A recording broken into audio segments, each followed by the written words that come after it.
ketika kita berbicara Desa Kutuh, ya kami memiliki potensi ada 3 potensi. Kami memiliki pantai, kami memiliki laut, kami memiliki tebing-tebing. Yang itu yang kita mampu maksimalkan, dan tentu orang Bali, kami bangga dengan orang Bali sebagai orang Bali karena memiliki adat, seni dan budaya.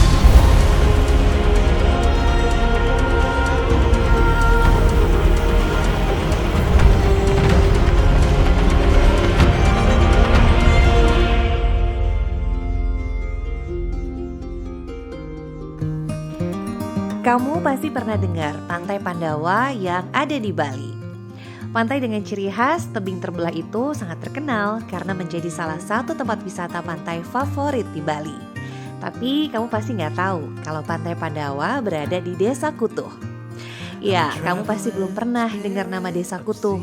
Salah satu desa yang berada di selatan Bali, tepatnya di Kabupaten Badung. Mumpung aku lagi di Pantai Pandawa, gak ada salahnya aku cari tahu tentang Desa Kutuh. Mari kita mulai dari pemerintah desanya. Baik, Om Swastiastu, selamat pagi. Saya Iwayan Mudana, Sarjana Teknik, Perbekal Desa Kutuh, Kecamatan Kuta Selatan, Kabupaten Badung, Provinsi Bali. Tentu dalam hal ini dapat saya sampaikan juga, saya berasal dari Desa Kutuh yang saat ini berusia 49 tahun.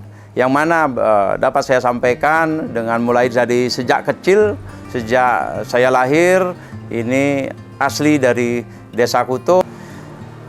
Ketika berbicara dengan masalah rutinitas, tentu ketika saya mendapatkan mandat untuk menjadi kepala desa atau perbekal sebutan di Provinsi Bali, tentu ini banyak hal yang bisa kita lakukan. Yang pertama terkait dengan tugas-tugas tupoksi, fungsi dan tugas seorang kepala desa atau perbekal. Tentu ini kita senantiasa melakukan sebuah program-program atau langkah-langkah yang kita lakukan, bagaimana kita bersinergi dengan baik itu dengan masyarakat, berinteraksi langsung dengan masyarakat. Begitu juga dengan ketika kita berbicara terhadap tugas-tugas dengan perangkat setap, itu yang telah kita lakukan. Terutama yang sangat-sangat penting bagi kita, bagaimana kita berkomunikasi keseharian ini di luar dari jam kantor. Tentu kita rutinitas ini sangat padat, apakah itu dengan generasi mudanya, kemudian anak-anak juga ya, anak-anak generasi muda, termasuk juga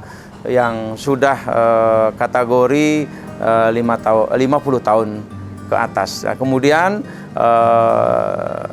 aktivitas rutinitas sosial ini yang sangat kita perlu lakukan, karena selama ini karena di situ akan mampu kita berinteraksi, kemudian menggali sebuah gagasan-gagasan, inovasi-inovasi, termasuk juga kritik saran ya, yang itu tentu kita gunakan untuk membangun Desa Kutuh ke depannya menjadi lebih baik. Ketika kita berbicara Desa Kutuh, asal mulanya gitu ya. Nah, ini sebuah proses yang juga cukup panjang. Kenapa demikian? Tentu ketika kita berbicara sejarah Desa Kutuh, ini tidak terlepas daripada bagaimana situasi kondisi Desa Kutuh yang dulu ya. Bagaimana Desa Kutuh dengan luasan 999,9 hektar dengan jumlah penduduk saat ini itu 5.500 jiwa, dengan kepala keluarga kurang lebih sekitar 2.500. Nah, ini dengan situasi kondisi dengan keadaan tanah yang hampir 80% itu adalah bebatuan. Jadi dapat kita bayangkan, Desa Kutuh ini adalah salah satu desa termiskin di Indonesia. Itu terjadi di 80 tahun ke bawah. Nah, jadi di situ mata pencariannya apa? Mata pencariannya adalah pertanian lahan kering yang mengandalkan air tada hujan hanya 1 tahun sekali. Bayangkan, kita mandi saja, ya. Nenek moyang kami, ya, leluhur-leluhur yang sudah tidak ada lagi, itu beliau itu mandi kadang-kadang 1 hari, ya bisa sekali dalam satu hari, bahkan bisa tidak mandi karena saking beratnya situasi air saat itu. Kemudian lambat laun ya kami memiliki potensi ada 3 potensi yang tadi sudah saya sebutkan. Salah satunya adalah SDM dengan jumlah penduduk yang berapa? 5.500. Kami juga memiliki sumber daya alam. Kami memiliki pantai, kami memiliki laut, kami memiliki tebing-tebing. Nah, yang itu yang kita mampu maksimalkan, dan tentu orang Bali, kami bangga dengan orang Bali sebagai orang Bali karena memiliki adat, seni dan budaya. Nah, dari situlah perlahan-lahan di awal 90-an kami sudah warga kami sudah mampu beralih mata pencarian. Yang pertama dari lahan kering, sekarang kami memiliki potensi rumput laut laut ya. Disitulah ada perubahan mulai di tahun 96-an ya, dengan kondisi tebing yang tinggi kurang lebih sekitar 100 meter dari permukaan air laut. Nah, itu beliau itu sampai dia turun ke bawah untuk bercocok tanam rumput laut. Nah, itulah perjalanan kenapa kami mengatakan Desa Kuto itu adalah salah satu desa termiskin ya, salah satu termiskin di Indonesia. Dulu itu ceritanya sangat menarik. Kenapa demikian ya? Karena masyarakat kami mengasih tanah secara gratis kepada orang lain, mereka itu tidak mau. Karena sudah ada berpikir, untuk apa tanah yang di bukit? Karena 80% tidak bisa kita gunakan untuk bercocok tanam, tetapi hanya untuk untuk peternakan, itu pun sapi. Nah, kemudian kembali ketika berbicara peternakan sapi, ini diperlukan dedaunan, makanan sapi kan gitu.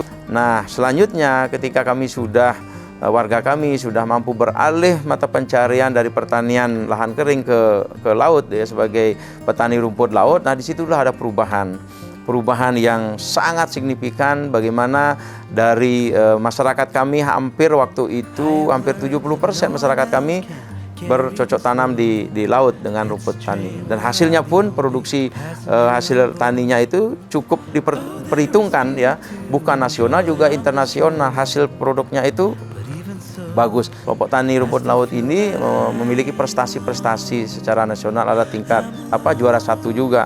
Nah, inilah membuat pejabat-pejabat dari pusat untuk datang ya, karena datang tujuannya membina, menilai, sehingga desa kami semakin terkenal ya. Kemudian di awal tahun atau sebelum tahun 2000 itu, jalan yang awalnya fungsinya ya dari tebing menuju ke laut itu, yang tadi itu tingginya kurang lebih sekitar 100 meter lebih dari permukaan air laut, fungsinya hanya untuk upacara adat, yaitu melasti yang datangnya setiap tahun. Itu awal kenapa jalan setapak itu ada.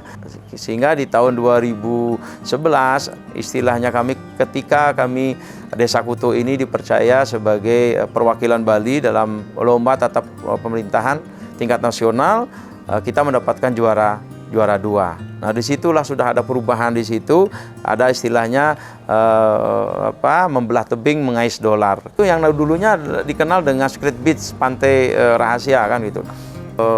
Pendatang atau kemudian tamu-tamu yang secara tidak langsung mengenal pantai kami yang namanya itu Pantai Melasti, nah kemudian berubah menjadi Pantai Pandawa. Nah, disitulah perubahan yang sangat luar biasa. Kami juga tidak memprediksi pantai yang kami miliki, laut yang kami miliki, tebing yang kami miliki itu sebagai destinasi pariwisata.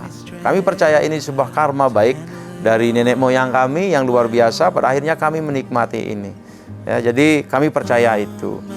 Tetapi ada faktor-faktor lain ya yang mungkin juga memberikan peran di situ. Jadi ada niat, ada kemampuan sehebat apapun kemampuan orang, tanpa berani melakukan sebuah tindakan, sebuah langkah-langkah yang mungkin tidak populer di masyarakat, tetapi kita punya keyakinan, kita berani melawan semua kritikan-kritikan yang tidak objektif. Kita lurus bekerja, saya yakin semuanya akan bisa berjalan dengan baik. Itu Desa Kuto. Jadi 3K itu ya, kemauan, kemampuan, dan keberanian.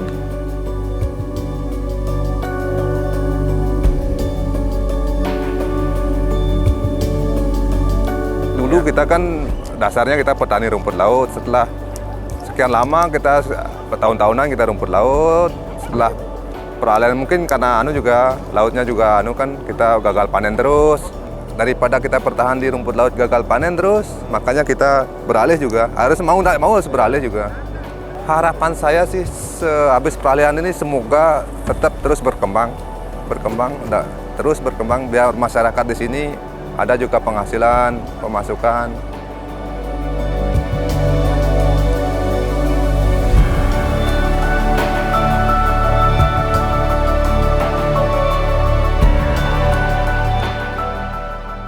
Perkenalkan, nama saya Nyoman Camang, jabatan Sekretaris Desa Kutu.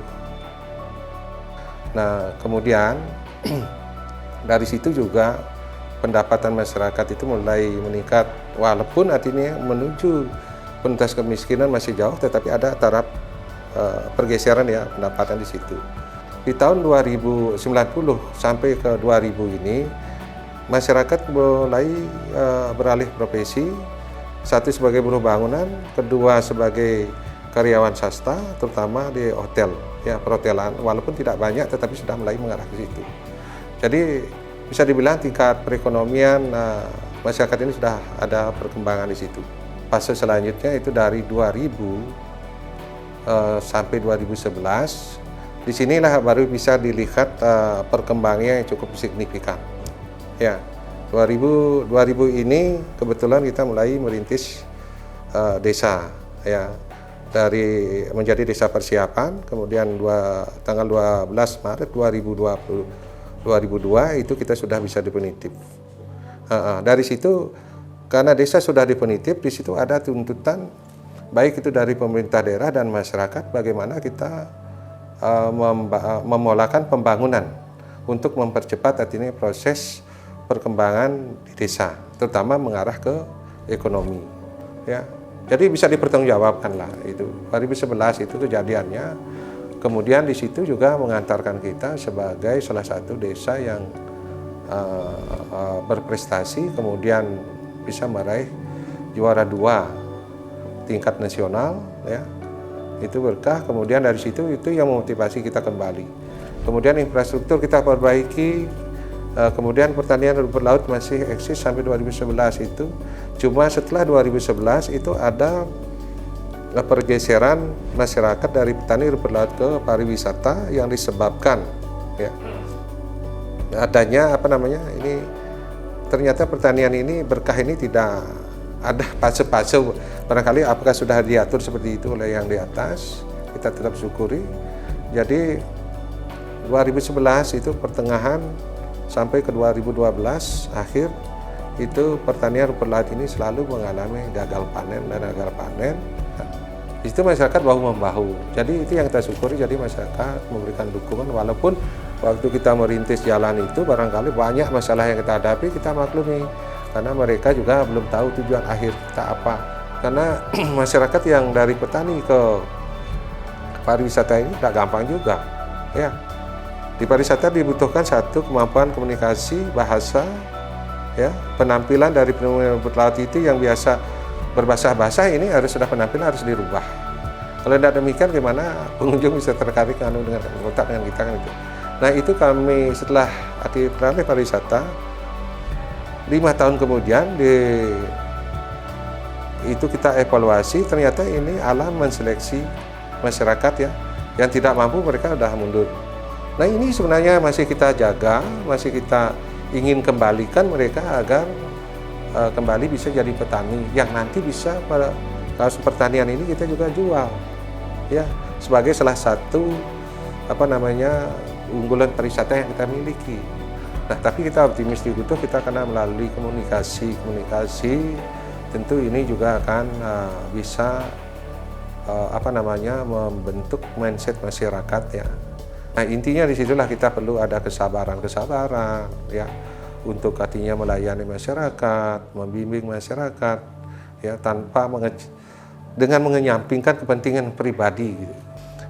Nah kemudian pemerintah desa ini juga membuka pembinaan pelatihan bahasa. Tapi masyarakat kadang-kadang ini tidak menyambut terlalu antusias. Karena mungkin mereka berkomunikasi setelah di lapangan ini, cukuplah, paslah bahasa segitu aja sudah bisa mengcover. Barangkali seperti itu. Tapi pembinaan untuk ini ke depan kita masih tetap ya. Cuma karena memang kita di pemerintah desa ini setelah 2014 itu menyerahkan sepenuhnya pengelolaan itu kepada desa adat.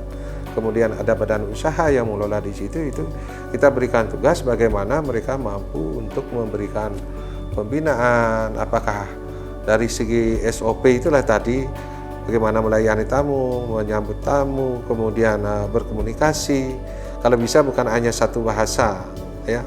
Jadi situ karena pengunjung kita ini kan banyak nih, ada Cina, ya, Korea, ya seperti itu.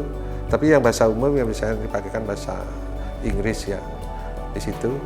Nah sekarang ini sudah tersortir, yang tidak mampu bahasa mereka sudah ngambil pekerjaan yang lain, atau barangkali mereka sekarang sudah memasuki usia lansia, kan sudah saatnya mereka tinggal di rumah, mau cucu barangkali gitu. Jadi anak-anak ini sudah menjadi regenerasi. Itulah mereka harus sudah mempersiapkan diri. Ya, harus ada perubahan. Karena pariwisata ini tidak bisa kita stagnan begitu. Ya, persaingan ini sangat-sangat kompetitif sekali. Ya, kita punya inovasi besar terkait dengan pariwisata Pandawa ini. Ini tetangga desa induk kita juga termotivasi dari situ, mereka buat bisa, walaupun mungkin dari segi keasrian tempat, keluasan wilayah, kawasan itu tidak seimbang dengan kita, masih lebih kecil, tetapi mereka, karena mereka baru artinya tumbuh setelah kita, jadi masalah yang kita hadapi di situ apa, mereka bisa cermin dari situ, bisa mereka meluncurkan yang lebih baik gitu. Maka dengan demikian ini kita kan setelah ada persaingan ini kita harus mampu juga berinovasi. Ya.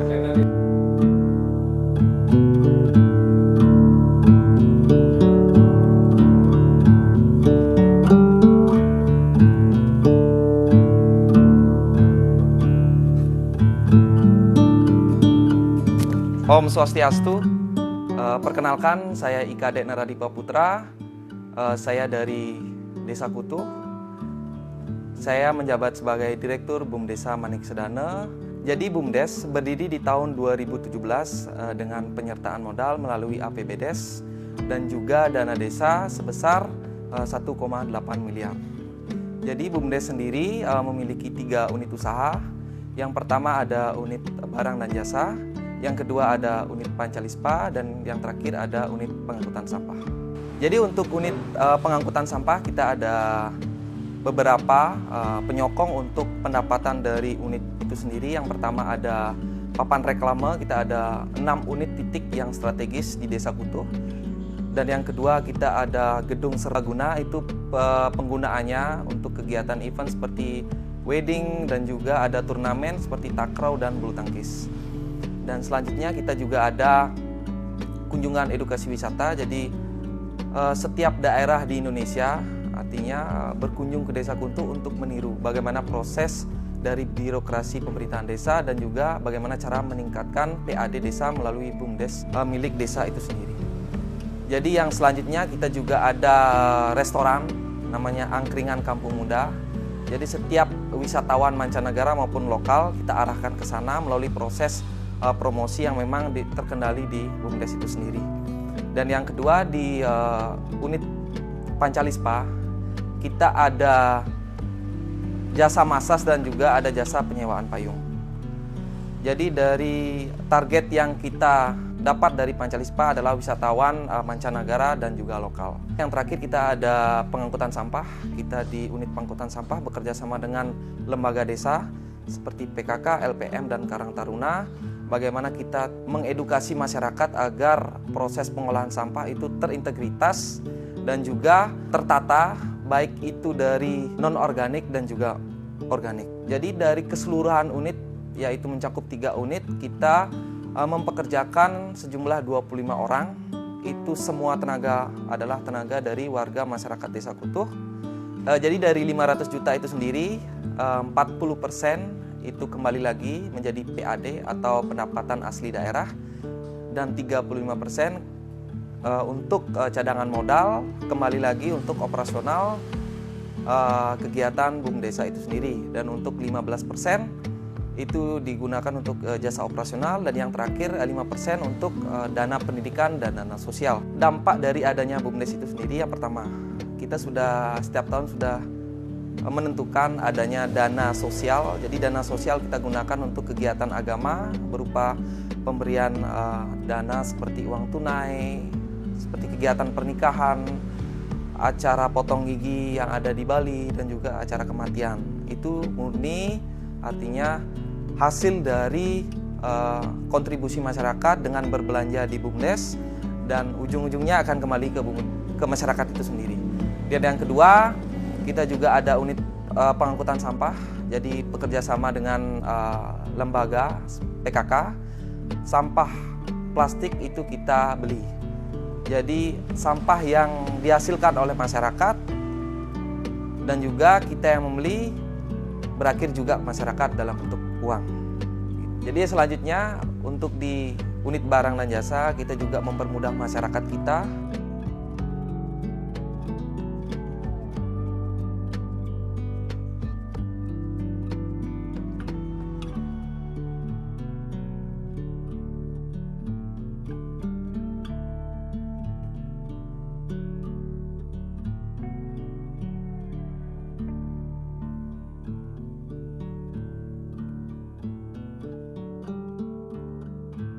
Jadi poin dari unit barang dan jasa terutama di toko kita adalah menargetkan untuk UMKM seperti warung. Jadi kita tidak langsung turun ke masyarakat agar nantinya UMKM di Desa Kutuh bisa berkembang, otomatis juga meningkatkan perekonomian desa.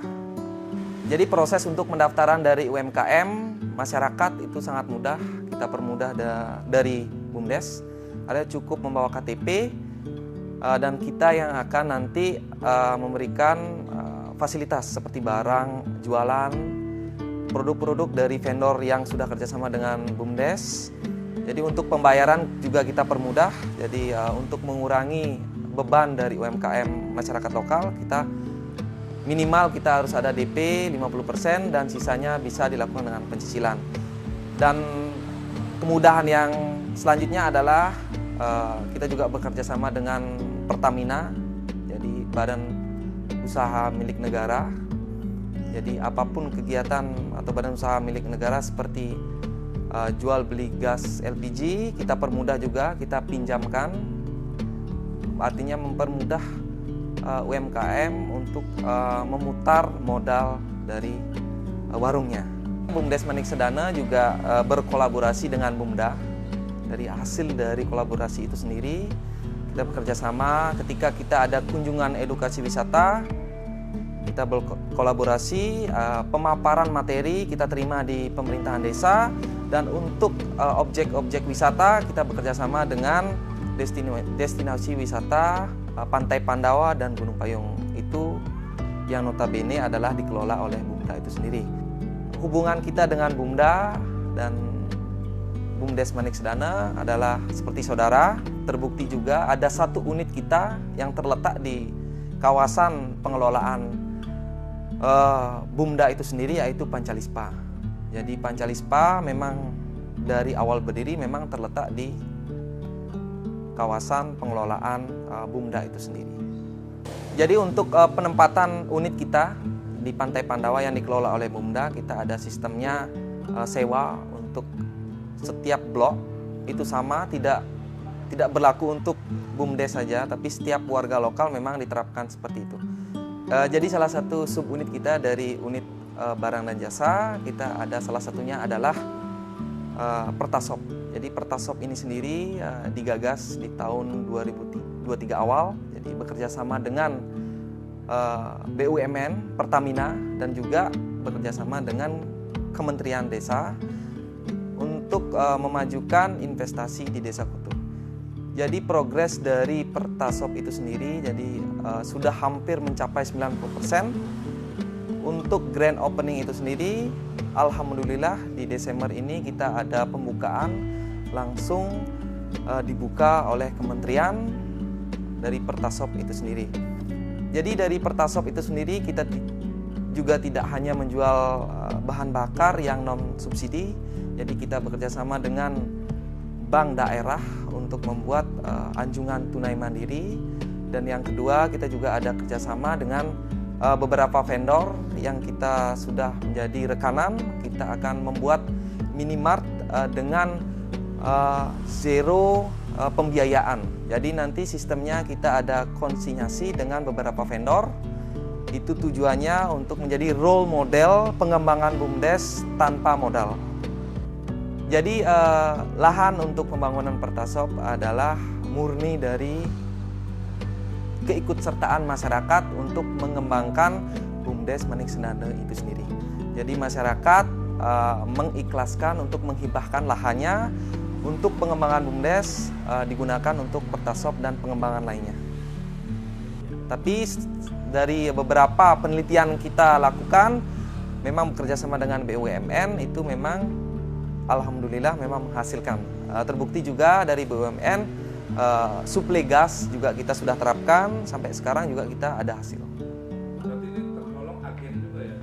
Iya. Kalau untuk yang gas ini? Jadi untuk gas itu sendiri kita sudah pangkalan, Pak. Kita pangkalan, kita agen resmi. Jadi ketika ada masa gas-gas seret, itulah gas seret, arti aturan dari pemerintah itu diutamakan langsung turun ke agen. Jadi kita ketika gas turun langsung, kita toko kita yang akan menampung, jadi masyarakat itu tidak kesusahan untuk mencari gas. Jadi masyarakat Desa Kutuh sudah sadar dengan adanya BUMDes, dengan masyarakat berbelanja ke BUMDes, BUMDes pun bisa mengembangkan potensi desa melalui usaha-usaha milik desa. Dan dengan hasil dari BUMDes itu sendiri nanti juga akan kembali ke masyarakat itu sendiri. Jadi terbukti dengan kegiatan agama yang kita memang poskan untuk kegiatan seperti pernikahan, potong gigi, dan juga kematian. Ya, jadi untuk pengelolaan kegiatan upacara agama, kita sebut itu upacara agama, itu memang ada panitianya khusus. Jadi untuk Desa Kutuh itu sendiri sebenarnya semua masyarakat Desa Kutuh itulah desa adat. Ya. Jadi semua masyarakat sekitar hampir 5.000 sekian masyarakat itulah masyarakat adat. Jadi karena aturan dari pemerintahan Indonesia artinya diwajibkan untuk membuat pemerintahan desa. Makanya adanya pemerintahan desa, dinas, dan juga adanya desa adat itu sendiri. Artinya semua desa yang ada di Bali pasti punya desa adatnya. Jadi selain kontribusi BUMDesa Manik Sendana kepada pemerintahan desa melalui PAD atau pendapatan asli daerah, jadi ada juga kegiatan dari pemerintahan desa, yaitu ulang tahun desa. Kita support melalui vendor yang kita ajak kerjasama. Jadi HUT desa kita laksanakan di lapangan desa. Jadi kita mengundang masyarakat untuk ikut euforia lah untuk bangkitnya Desa Kutuh, artinya dengan bertambahnya usia dan berkembangnya Desa Kutuh melalui perekonomian yang disalurkan dan dikelola oleh badan usaha BUMDA dan juga BUMDes Manik Sendana itu sendiri.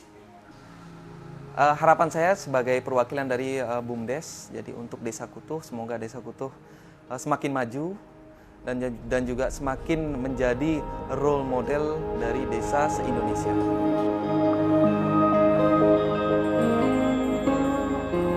Om Swastiastu. Nama saya Mesir, asli berasal dari Desa Kutuh. Kemudian keseharian saya sekarang menjadi Bendesa Desa Adat Kutuh atau disebut dengan Tetua Desa Adat Kutuh. Orang lain juga menyebutkan kepala suku gitu, untuk di desa adat. Kebetulan juga Desa Kutuh ini dimekarkan. Nah, dimekar.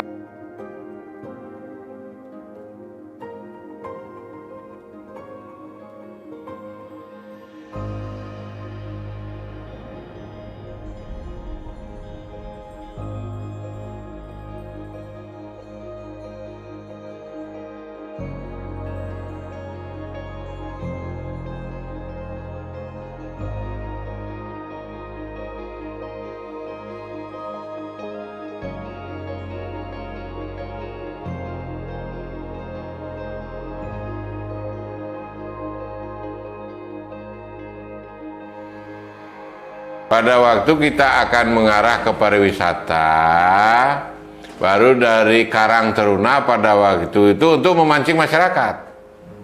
Untuk memancing masyarakat, belilah beberapa kano.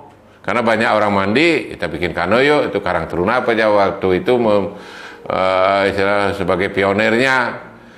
Berjalan, tapi tidak tertata. Gitu. Dan saya sendiri, karena masih rumput lautnya masih banyak nih. Main kano, tapi kan banyak patok-patoknya di bawah nih. Itu bahannya bukan kayu, besi nih. Kalau sedikit tergores saja udah luka. Nah, saya bebaskan nih tempat yang petani rumput laut ini luas sedikit, sebanyak 21 pemilik petani rumput lautnya yang itu saya bongkar. Dibongkar itu dia minta duit. Saya mau pindah, mau ngosokkan itu dengan catatan harus dapat duit. Itu sampai saya mengeluarkan duit pada waktu itu, uang pribadi juga 21 juta Pak, untuk 21 petani itu. Baru dibongkar Pak. Dari petani rumput laut, kita kemana dipindahkan orang-orang ini, petani ini? Mereka kan punya gudang-gudang rumput laut nih. Itulah kita pakai untuk warung-warung mereka. Dari sana lah, dia kan udah tertata nih, kita kasihkan, baru kita masuk. Karena kita di pariwisata, awalnya turis-turis itu yang banyak, belakangan baru ada domestiknya itu. Ya mencoba dari bahasanya ngumpul-ngumpul dikit-dikit ya, ngapalin dikit, misalnya pisang apa, banana. Makanya aneh-aneh, saya sendiri nggak pintar bahasa Inggris, tapi sekarang orang-orang itu udah bisa lah bahasa Inggris, karena lihat dari pendidikan cukup SD, tapi dia udah menguasai untuk jualannya. Itu dia belajar sendiri, dan dari Bumda juga melakukan pelatihan-pelatihan untuk bahasa Inggris, utamanya untuk satpam, untuk karyawan di Bumda. Karena begitu saya selesai di kepala desa, saya arahkan pengelolaan itu ke desa adat yang lola.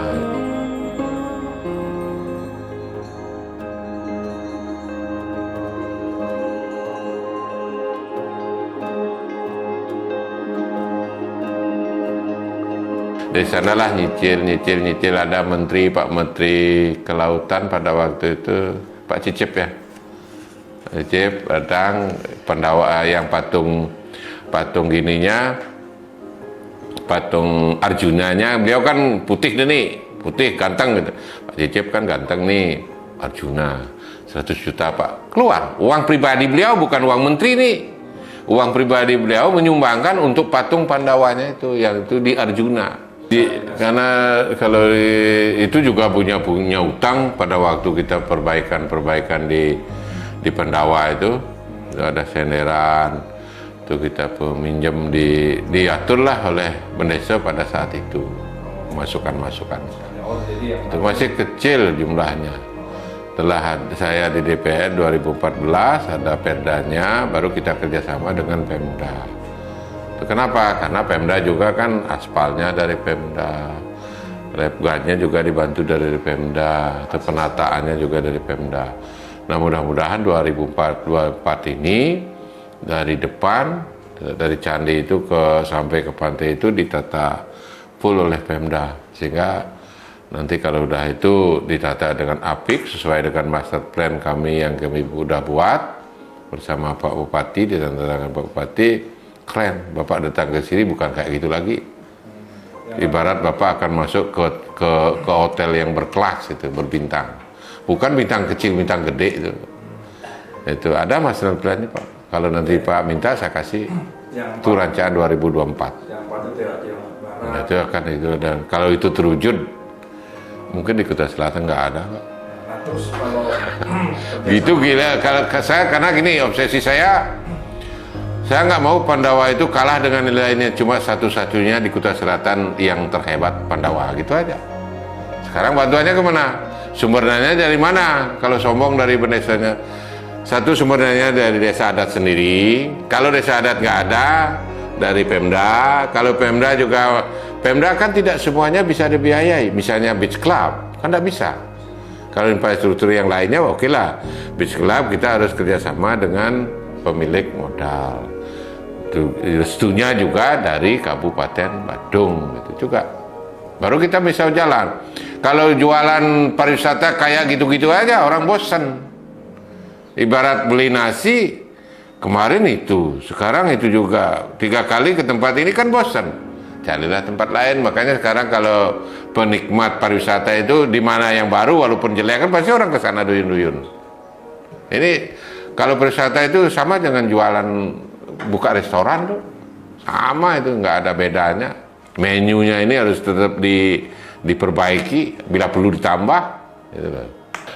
Untuk urusan sekarang desa adat, khusus di Kutuh nih, khusus di Kutuh.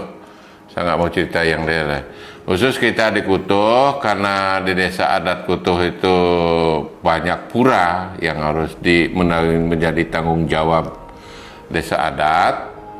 Kami itu namanya setelah ada BUMDA itu semua untuk urusan bisnis, jadi kami serahkan di BUMDA untuk mengelolanya. Tapi pemilik BUMDA itu adalah desa adat yang kita komandai dari pendesa dengan jajaran perjurunya, pengurusnya gitu. Nah kemudian ini semuanya harus rekomendasi apa misalnya digerakkan, harus rekomendasi sepengetahuan dari ownernya itu kan desa adat. Desa adat itu dipimpin oleh seorang pendesa dengan jajarannya ada, bukan sendiri, ada sabo desa, ada kerta desa, ada 4 klien banjar adat. Inilah kita merumuskan, baru kita serahkan kepada pengelolanya yang ada di BUMDA, seorang direktur utama BUMDA. Gaya kan BUMDA, direktur. Kemudian baru di bawahnya ada manajer. Nah seperti itu. Nah Sungkara juga kalau tidak ada itu capek kita. Nah dari sanalah hasil dari sana baru akan di sekian persennya masuk ke desa adat. Inilah yang akan dikelola dana ini oleh desa adat. Satu untuk upacara, ya nyonya upacara ordalan untuk pura-pura 14 peleban pura ini. Itu kurang lebih, bukan kurang lebih, 2 miliar itu habis dalam 1 tahun nih. Kemudian pura-pura keluarga lagi 10 juta per 1 tahun dia dapat. Orang meninggal juga dapat, ngaben juga dapat, orang nikah juga dapat. Ini semuanya uang ke sana. Apa kalau ada yang cara-cara potong gigi juga kita harus nengok gitu. Gimana masyarakat? Gratis. Istilahnya tidak mengeluarkan duit, bukan gratis. Kenapa? Karena kewajiban desa adat juga untuk mengabennya ini untuk masyarakatnya sendiri. Gitu. Kewajiban. Jangan nanti disebut dengan gratis, enggak. Cuman dia tidak mengeluarkan duit gitu. Jadi leluhurnya sudah melinggih di Merajan. Melinggih nih, dia santai-santai aja nunggu di bawah. Cuma dia ayah. Nah kemudian dari sekian pura itu, apakah masyarakat itu mengeluarkan iuran? Enggak. Yang penting dia ikut ngayahnya untuk persiapan upacaranya dan sembahyang. Itu aja intinya. Desa dinas atau dari perbekalan dia juga ikut memberikan support untuk pengabenan kemarin itu aja ya 300 juta dikasih gitu. Kemudian LPD itu LPD kan milik desa adat nih, tapi dia punya tabungan khusus untuk untuk pengabenan memang ada di 350 juta. Selebihnya ini baru desa adat penuh. Kalau di pengelola Pantai Pandawa sesuai dengan keputusan Bupati kan kita di desa adat langsung ke Bupati. Kalau pesan saya kan bagaimana pesan dan kesan nih. Kalau pesan apa yang sudah ada sekarang jangan pernah puas. Kita harus sebagai masyarakat desa Kutuh, terutama masyarakat adat dan dinas harus berbenah terus. Jangan pernah merasa puas untuk membuat atau mensejahterakan masyarakat kita sendiri. Kemudian kalau pesannya Bapak Presiden kan membangun dari hilir, bukan dari hulu ke hilir. Kalau bisa memang harus desa itu ditamakan, tapi kalau membangun desanya, oke lah membangun dari hilir kan dananya harus juga dari hilir lebih banyak daripada pusat.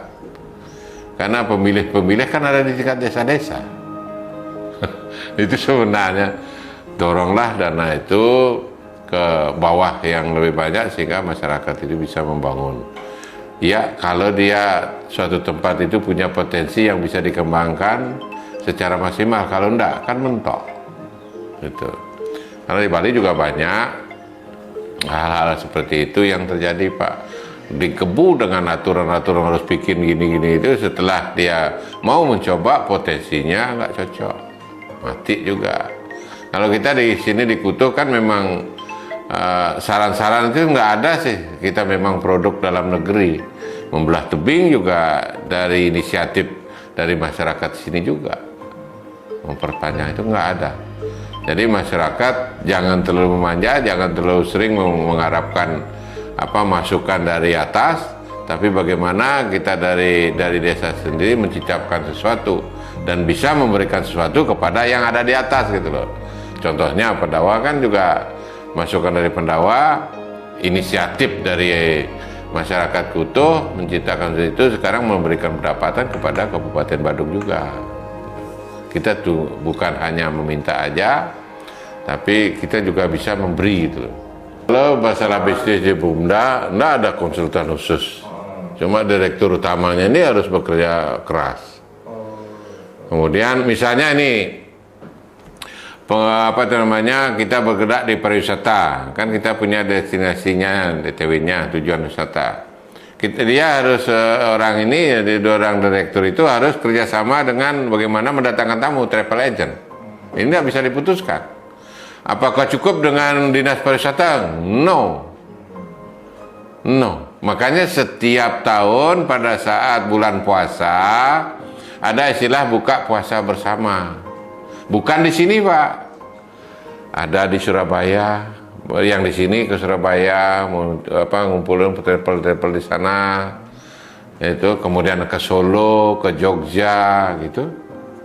Kalau enggak itu dilakukan, ditinggal kita. Kemudian bagaimana aturannya untuk atur di sana gitu. Kalau nggak bisa kita main, ditinggal. Jemput bola. Kalau kita hanya mengandalkan dinas pariwisata, enggak. Kita harus punya inisiatif sendiri. Itu jualan untuk pariwisata. Sama dengan hotel-hotel itu kan sama juga, harus jemput bola dia. Nggak ada tamu datang ocong-ocong, enggak. Kalau kita kan apalagi dengan medsos segala macamnya ini, ada di TikTok, ada di udahlah gitu semuanya. Wah, ternyata pemerintahan desa di Bali sangat unik ya. Dengan sistem 2 kepemimpinan, mereka tetap dapat mengelola desanya dan membagi tugas masing-masing dengan tujuan yang sama, yaitu untuk mensejahterakan masyarakatnya. Semoga kedepannya tetap berjalan dan Desa Kutuh lebih maju lagi.